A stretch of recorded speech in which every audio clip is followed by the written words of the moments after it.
तर कोकण दौऱ्याच्या चौथ्या दिवशी आम्ही पाहिला किल्ले निवती. निवती किल्ल्यावर गेल्यानंतर असं वाटलं की जणू मंगळ ग्रहावरच आहे. तिथून रात्रभर प्रवास करून आम्ही गेलो कणकवली येथील रामगड या पायथ्याला. मात्र त्या ठिकाणी बाहेर थांबण्याचा निर्णय न घेता आम्ही तेथीलच एका स्थानिक मित्राच्या घरी थांबलो आणि तिथं स्वयंपाक केला. दुसऱ्या दिवशी 5वा दिवस असल्यामुळं रामगड करून आम्हाला निघायचंच होतं पुण्याच्या दिशेने.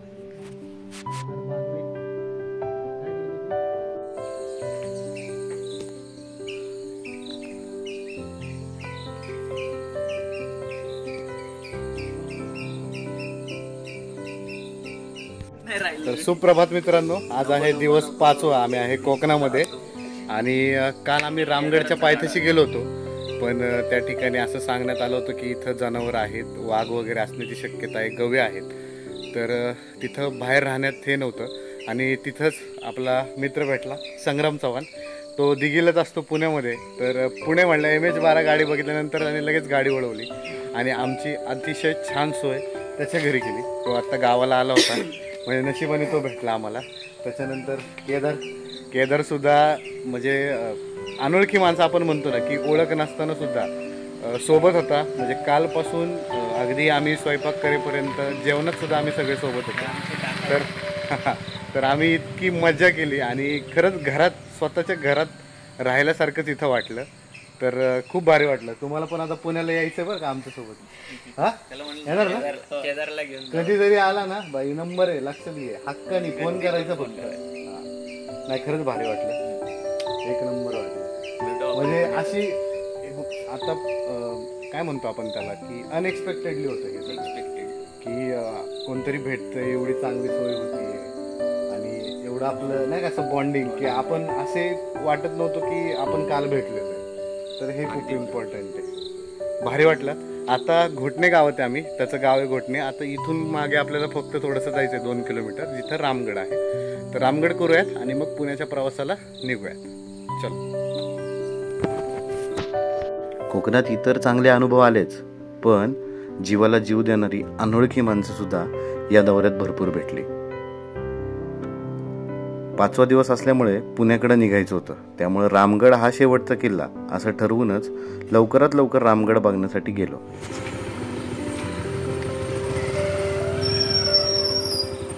रामगडला कुठला रोड? किल्ल्यावर गाडी जाते, इथं लावायला लागेल.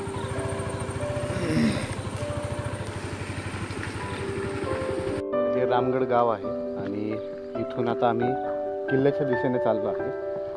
रामगड 2 आहेत. आता रिसेंटली रत्नागिरीमध्ये पण एक रामगड सापडला आणि हा सिंधुदुर्ग मधला रामगड आहे.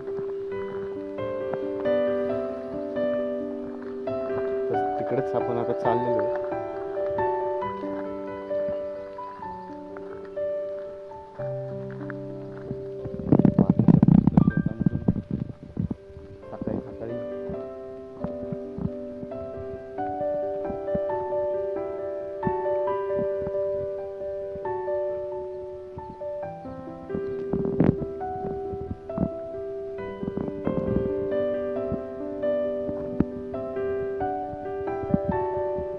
छत्रपती शिवाजी महाराजांनी बांधलेल्या एका किल्ल्यांपैकी एक किल्ले रामगड. कणकवली तालुक्यामध्ये येतो हा आणि मंदिर किल्ला अगदी छोटा आहे.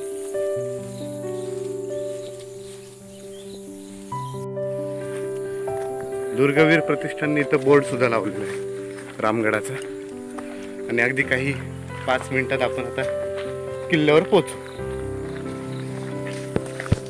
इथं पांढरी माती आहे ना.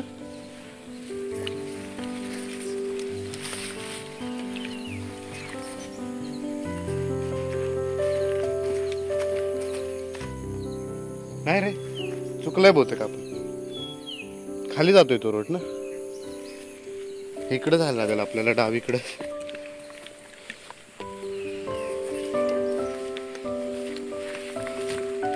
सकाळी एक वाटतं 8चा सुमारे आणि 8 वाजता आम्ही असे फिरतोय. आमच्या ही जी आजची मोहीम आहे, म्हणजे 5 दिवसाची जी कोकणाची, त्यातला हा शेवटचा किल्ला आहे.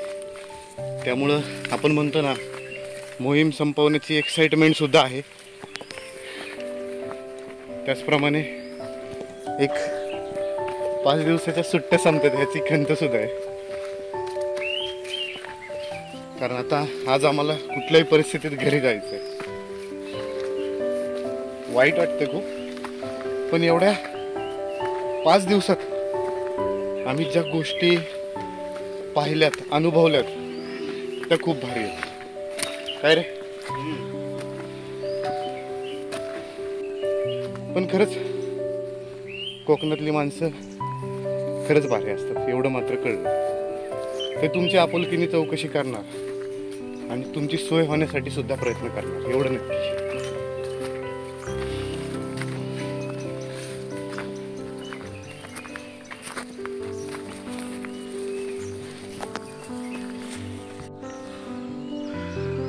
समोर आता बुरुज दिसतोय आपल्याला, डावीकडनं जायचं आपल्याला.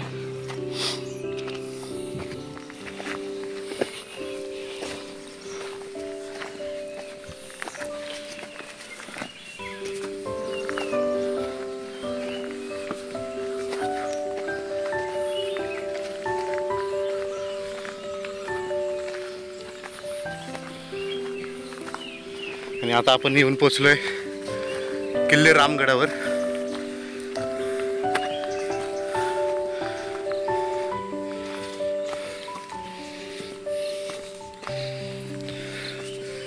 वा, मस्त.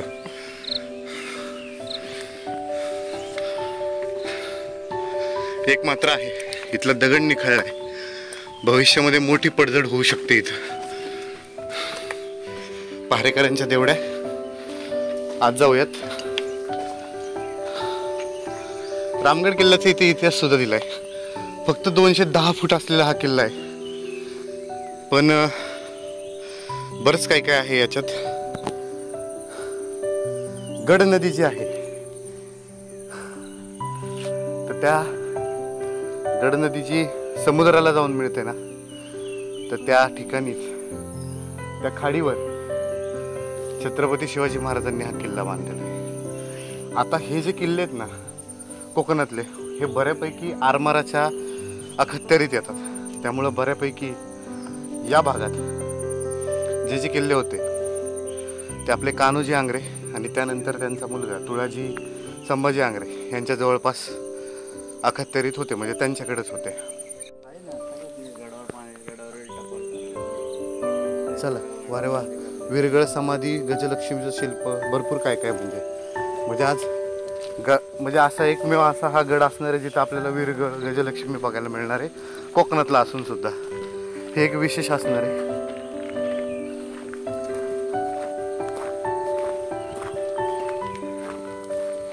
वळलेल्या वाटेने जाऊया. बाजूला तटबंदी दिसते आपल्याला. तटबंदी बऱ्यापैकी शाबूत आहे आणि त्यात तिथं संवर्धनाचं काम चांगल्या प्रमाणात झालेलं आहे. त्याच्यामुळं ॲटलिस्ट ह्या किल्ल्याला ती हे नाही राहिलेली की खूपच पडझड वगैरे झालेली नाही आहे. योग्य वेळी संवर्धन केल्यामुळं भरपूर गोष्टी वाचल्या त्याच्या.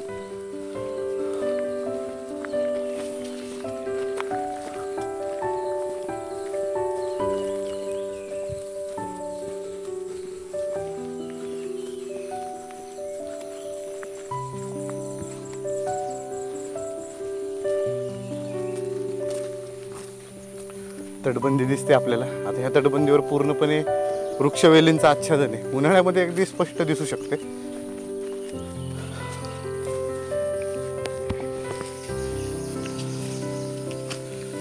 समोर काही वाड्यांचे अवशेष वगैरे पण दिसतात. त्याच्यामध्ये आता परत झाडं उगवलेली आहेत.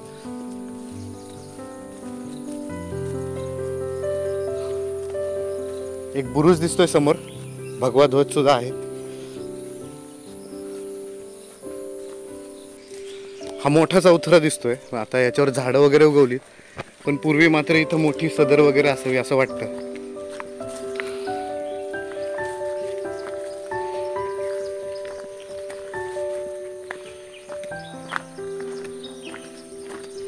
दुर्गावीर प्रतिष्ठानने बोर्ड लावल्यामुळे बऱ्याचशा गोष्टी उलगडायला मदत होती. सदरच आहे ही. लिहिलं इथं, त्याप्रमाणे ही समाधी म्हटलं गेलंय. कदाचित असावी, कारण एवढं मोठं वृंदावन तर नसावं ज्याला पाणीच घालता येणार नाही. असंच मोठं वृंदावन आपण भगवंतगडावर सुद्धा बघितलंय बघा, लक्षात घ्या. आणि इथं बऱ्याचशा तोफा आपल्याला दिसत आहेत. ॲक्च्युली उभ्या गाडून ठेवलेल्या आहेत, तोफा मुळात अशा ठेवून आहेत, पण त्यांचं संवर्धन करायच्या हेतूने किंवा कशाच्या हेतूने ॲटलिस्ट त्या इथं उभ्या तरी आहेत. 1 2 3 4 5 6 7 तोफा आपल्याला दिसत आहेत. ह्याला होळीचा दरवाजा म्हणतात. होळीचा दरवाजा म्हणजे मागच्या बाजूने येण्यासाठीचा रोड. गडाला 1 2 3 दरवाजे आहेत असं आढळलंय. आता पहिल्या दरवाज्यातनं आपण आता आलो, तसा हा एक दुसरा दरवाजा आपल्याला दिसतोय. त्याची दगडी मात्र निखळलेली आहेत पूर्णपणे, त्यामुळं इथं रिस्क आहे.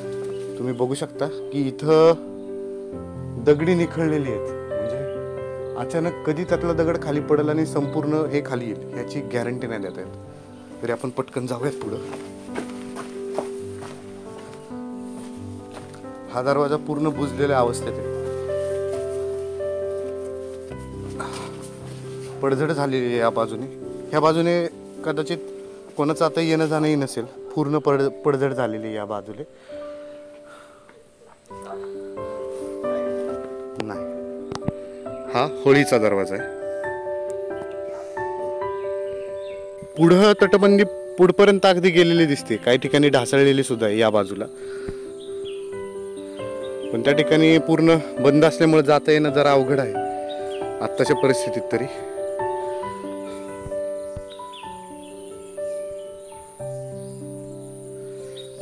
स्थानिक गावकऱ्यांशी काल बोलणं झाल्यानंतर त्यांनी असं सांगितलं, इथं फुरसा म्हणून जो साप आहे, नाग आहे, फुरसा साप हा भरपूर प्रमाणात आढळतो. त्यामुळे इथं रिस्क आहे. त्यामुळे आज पहिल्यांदा आम्ही 4-5 दिवसात शूज घातले, पण तरीसुद्धा एक भीती राहते, कारण संपूर्ण गडावर आत्ता आम्ही दोघंच आहोत. तर आता बघूयात, एक गजलक्ष्मीचं शिल्प आणि विरगळ सुद्धा आपल्याला त्याच्यात दाखवली आहे, ती बघूयात आपण. हां, मंदिर पण नाही दिसलं रे, बघू आणि इकडे.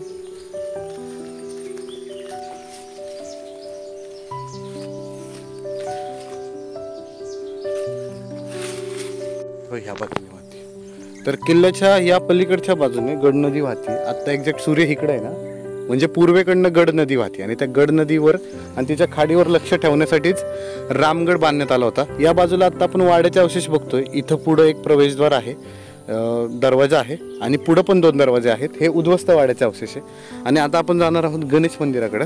तर गणेश मंदिर इथं नाही आहे, तिथून पुढंच जावं लागणार आहे आपल्याला. होळीच्या दरवाजाकडनं आता आपण पुन्हा पलीकडे चाललोय, जिथनं आलोय.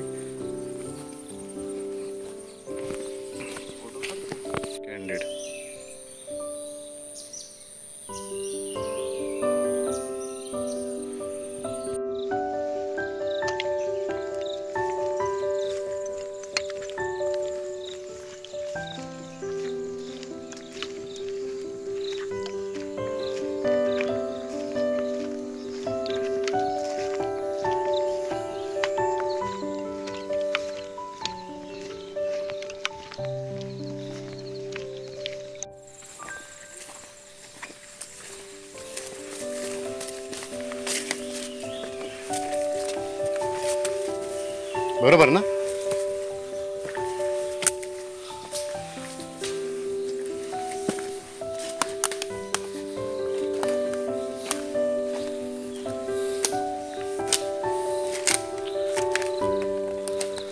कितने की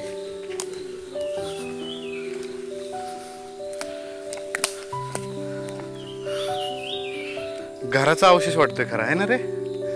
म्हणजे वाडा जसा असतो ना तसं आहे ना.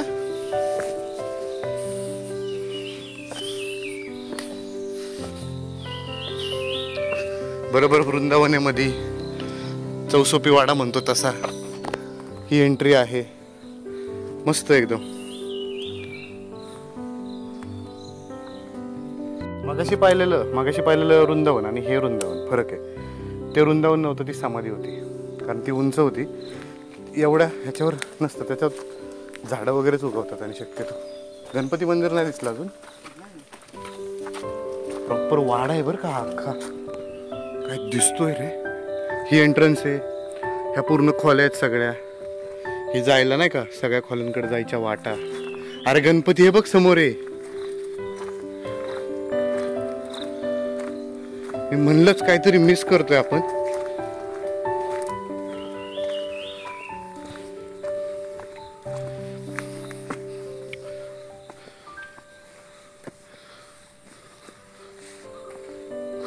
वाटलंच होतं काहीतरी चुकतंय. ही गणपती बाप्पाची मूर्ती दिसते आपल्याला, दगडामध्ये कोरलेली आहे. आणि बाजूला उंदीर बघा कसा आहे उभा, एक वेगळ्या थाटणीची मूर्ती आहे. रामगडावरील या गणेश मूर्तीचं सगळ्यात महत्त्वाचं वैशिष्ट्य म्हणजे हिच्या पाटाखाली मानवी कवट्या सुद्धा कोरलेल्या आहेत. त्यामुळे ही एक वेगळ्या प्रकारची मूर्ती आहे. गणपती मंदिर बघायला, पण जेव्हा बघितलं तेव्हा लक्षात आलं की अरे गणपती इथेच आहे. अतिशय सुबक आणि जुन्या काळातली मूर्ती दिसते आपल्याला. आता आपल्याला काय बघायचंय? गजलक्ष्मी ना, गजलक्ष्मी शोधायची आता आपल्याला.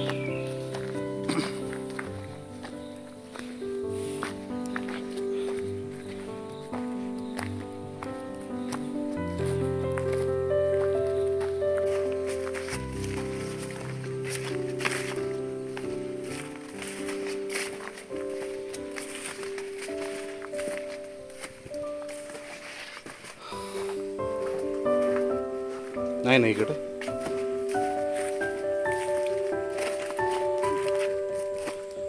परकोट म्हणजे काय असतं तर एक भिंत, त्याच्या बाजूला अजून एखादी भिंत असते, त्याला परकोट म्हणतात. तिकडे येण्यासाठीच हे प्रवेशद्वार आहे. खाली आता नाही जाणं शक्यच नाही, सगळं पडझड झालेलं. चला, तर गजलक्ष्मीचं शिल्प आम्हाला काही अजून दिसलेलं नाही आहे. पण गजलक्ष्मी म्हणजे काय असतं मी तुम्हाला थोडक्यात सांगतो. तर गजलक्ष्मी म्हणजे लक्ष्मीचं एक शिल्प आणि बाजूला 2 हत्ती असतात. शक्यतो बऱ्याचशा गडांवर गजलक्ष्मी आपल्याला दिसून येते. सुधागड किल्ला जो आहे त्याच्यावर गजलक्ष्मी आहे. त्याच्यानंतर अगदी निमगिरी किल्ला तिकडं सुद्धा आहे. तर गजलक्ष्मी म्हणजेच ऐश्वर्याचं किंवा संपत्तीचं प्रतीक आहे. ज्याप्रमाणे गणपती हा बुद्धीचा आहे किंवा शरभ हा सामर्थ्याचा आहे, त्याचप्रमाणे गजलक्ष्मी हे तुमच्या ऐश्वर्याचं आणि संपत्तीचं प्रतीक आहे. तर एक्झॅक्ट आता गजलक्ष्मीचं शिल्प तर आम्हाला काही दिसलं नाही आहे, पण ही माहिती तोपर्यंत त्यासाठी मी तुमच्याकडे शेअर केली. फोटो वगैरे मी टाकेलच इथला गजलक्ष्मीचा सापडल्यास, कारण इतक्या अख्ख्या भरलेल्या गजपणात इथं शोधायचं काय ना हे फार अवघड आहे. त्यामुळं ते एक आहे.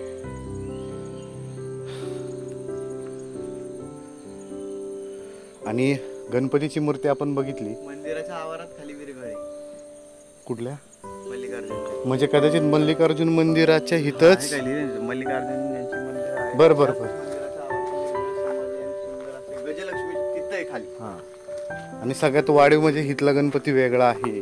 त्याच्या पायाखाली कवट्या आहेत 7 आणि नरकुंडाची माळ आहे. म्हणजे हा थोडा वेगळ्या धाटणीतला गणपती आहे. त्याची सोंड सुद्धा वेगळी होती, आपण बघितली. तर अशा पद्धतीचं हा आहे किल्ले रामगड.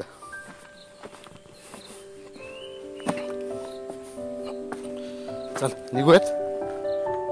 तर कसा वाटला रामगड?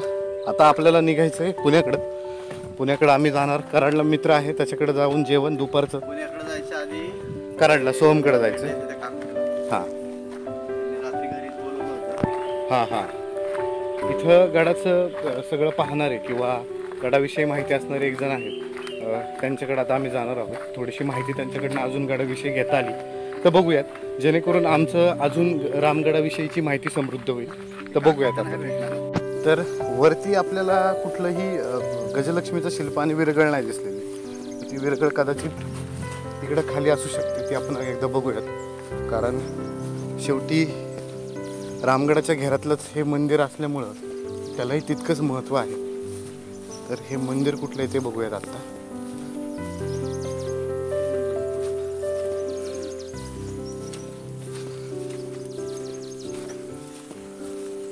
अरे वा, हे बघ, हे समाधी विरगळ आणि गजलक्ष्मी शिल्प या बाजूला आहे.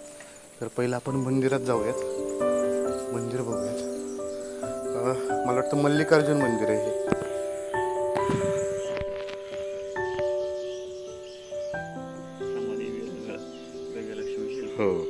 हे आहे मल्लिकार्जुन मंदिर आणि याच्याच बाजूला डावीकडं समाधी आहेत, विरगळ आहे आणि गजलक्ष्मी शिल्प आहे. आणि आपल्याला समोर इथं रामगडचा बुरुज दिसतोय बघा, प्रवेशद्वाराचा. तर बघूयात आता इथं काय काय आढळत आहे ते. हे खूप महत्त्वाचं आहे, कारण तर सगळ्यात पहिलं आपल्याला काही समाध्या दिसत आहेत आणि याच्यामध्ये नाही, ही विरगळ आहे, याच्यात लढाई करताना दाखवलंय. पुढे आहे शंकराची पिंड, पुढं कलशारोहण आणि बाजूला चंद्र सूर्य सुद्धा दिसत आहेत. या बाजूला सुद्धा तसंच दिसतंय सेम. असे 2 आहेत. पुढं ती समाधी दिसते, पादुका आहेत, म्हणजे ब्राह्मणाची समाधी असेल तर पादुका असतात असं म्हणतात बाबा. तर ह्या काही गोष्टी आपल्याला दिसत आहेत. हां, गजलक्ष्मी इथं आहे. सगळ्यात महत्त्वाचं जे शिल्प बघण्यासाठी मी खूप आतुर होतो ते म्हणजे गजलक्ष्मी शिल्प. गडावरील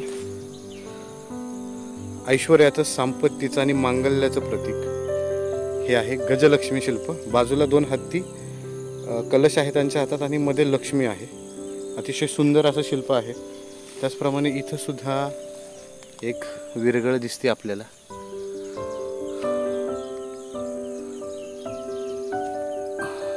अर्धवट विरगळ आहे. तर ह्या गोष्टी सुद्धा आपल्याला बघण्यासारख्या आहेत इथं.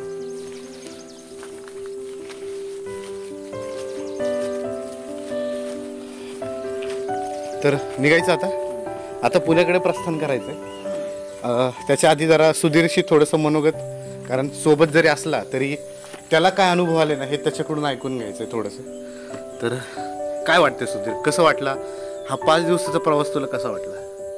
एकदम भारी. हां त्याबद्दल तर काही वादच नव्हता. किल्ले बघणं हे तर आवडच आहे. हां हे सगळे किल्ले म्हणजे कधी नाव ऐकली नव्हती किंवा काही 2-4 किल्ले सोडले तर ते माहिती होते, पण बाकीचे जे किल्ले पाहिले त्याची तर कधी नावं पण ऐकली नव्हती. पण कोकणातले किल्ले छोटे आहेत पण भारी आहेत, बघण्यासारखे आहेत. सगळ्यांनी आवर्जून बघावे ते किल्ले. छान किल्ले होते. आजचा म्हणजे 4 दिवसाचा प्रवासात भेटलेली माणसं मस्त होती, खूप चांगली होती लोक. आणि कोकणातली माणसं खूप मदत करतात, बरोबर. विचारपूस वगैरे करतात, हां पण खूप मदत करतात. आता काल रात्रीच त्यांच्या घरी गेलो आम्ही, त्यांनी विचारपूस वगैरे केली, सगळं झालं. ठीक आहे म्हणले, आमच्या इथेच झोपा, टेंट वगैरे काय लावू नका. म्हणजे जेवायचं काय तर म्हणलं आमच्याकडे आहे सगळं जेवायचं, आम्ही बनवणार आहे. ते म्हणले काय बनवायची गरज नाही म्हणले, आम्ही स्वयंपाक करणारच आहे, तुमचा पण स्वयंपाक करू. एवढी चांगली लोक आहेत म्हणजे इकडे. एकंदरीत प्रवास खूप छान, मस्त, आठवणीत राहिला. बघायचं, आम्ही मोहीम थांबवली होती खरं, म्हणजे आम्ही रामगड केला आणि आम्ही पुण्याकडे निघालो होतो. पण येताना बोर्ड दिसला मुंबई गोवा हायवेवर, खारेपाटण, किल्ला खारेपाटण म्हणून. तर आम्हाला राहवलं नाही. मी ह्याला म्हटलं, सुधीरला म्हटलं मॅप काढ, बघूयात आपण किती आहे. तर फक्त 2 किलोमीटर अंतरावर किल्ला होता. आणि हा किल्ला साधा सुद्धा किल्ला नाहीये. म्हणजे हा किल्ला जवळपास 1500 वर्ष जुना किल्ला आहे.